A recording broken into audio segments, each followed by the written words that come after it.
తెలుసా యేసయ్యా, చెబుతా నేడు వినవయ్యా, పెడచెవి పెట్టక త్వరపడి వచ్చి రక్షణ పొందయ్యా,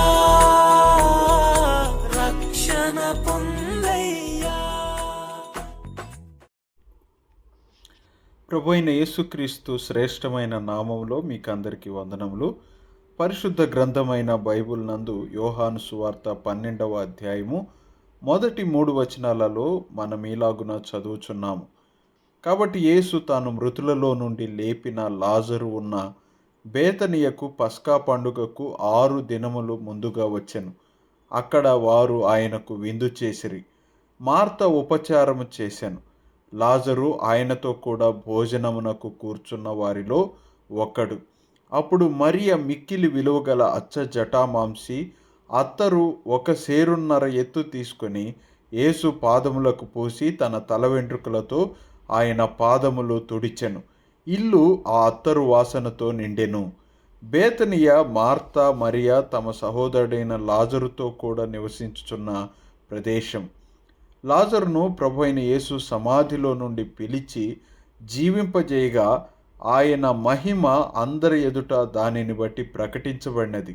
ఆ ఇంటిలో మనము చూస్తున్న దృశ్యం ఏమిటంటే, మరణమై తిరిగి జీవిస్తున్న లాజరు ప్రభువైన యేసుతో పాటు భోజనమునకు కూర్చొని ఆయన సహవాసములో ఉన్నాడు.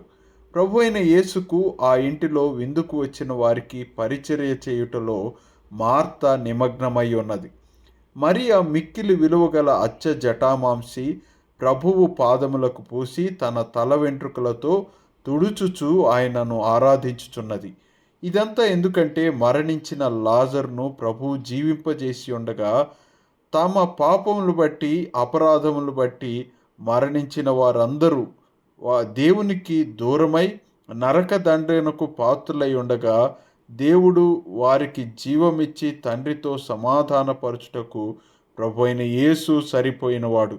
ఈరోజు ఆయన యందు మీరు కూడా విశ్వాసం ఉంచినట్లయిన ఎడల ఆయన సహవాసంలోనికి మీరు కూడా వచ్చి దేవునిని ఆరాధించి ఆయనకు సేవ చేయవచ్చు. ధన్యవాదములు. దేవాది దేవుడు యేసయ్యా, మానవ జన్మతో వచ్చాడయ్యా. దేవాది దేవుడు